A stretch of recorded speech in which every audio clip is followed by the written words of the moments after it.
डिगरी में पैरामेडिकल अमले ओपीडी जो बाइकाट करे एहतजाज कयो।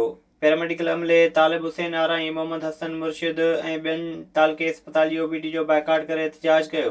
हुन मौक़े ते अॻवाननि चयो त हक़ न मिलण सबबि मुलाज़िम ज़हनी दॿाउ जो शिकार आहिनि। हुननि चयो त मुसलसल एहतजाज बावजूदि हिन महिल ताईं वॾे वज़ीर तोड़े सिहत खाते नोटिस नाहे वरितो।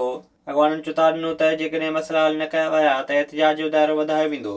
जरवार ऐं भरपासे में माकड़ जा कटक पहुचण सबबि आबादगार परेशान थी विया आहिनि। रेणी कैनाल दे सोपट ऐं ॿियनि इलाइक़नि में माकड़ जा कटक पहुचण सबबि आबादगारनि में मायूसी छांइजी वई आहे।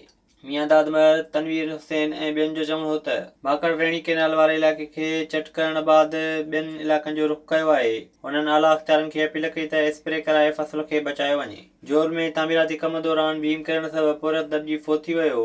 मस्जिद जे कम दौरान वज़नी बीम किरण जे नतीजे में 38 वरनि जो पुरत मक़सूदा राहीं दॿिजी फो थी वियो। वाक़े बाद मक़तूल जो मड़ रूरल हेल्थ सेंटर मुंतक़िल कयो वियो, जितां ज़रूरी कार्रवाई बैदि वारसनि हवाले कयो वियो।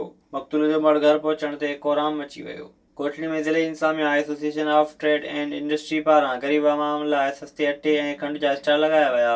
डीसी जामशोरे फरीदुद्दीन मुस्तफ़ा ऐं डीसी कोटड़ी चयो त वॾे वज़ीर जी हिदायतुनि ते अवाम खे रिलीफ ॾियण लाइ ज़िले जे चइनी तालुकनि जे मुख़्तलिफ़ शहरनि में स्टॉल क़ाइमु कया विया आहिनि। हुननि चयो त क़ाइमु कयल स्टॉलनि ते अटो 45 रुपया फ़ी किलो जे हिसाब सां दस्तियाब आहे।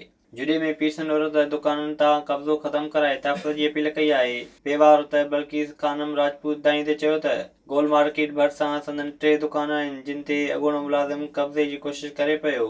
हुन चयो त जवाबदार खेनि दुकान न ॾियण ते धमकियूं ॾिए पियो। पीरसन औरत अपील कई त खेनि तहफ़्फ़ुज़ जे जवाबदार ख़िलाफ़ कार्रवाई कई वञे। विज़िट कयो अवामी आवाज़ मीडिया ग्रुप जी वेबसाइट awamiawaz.pk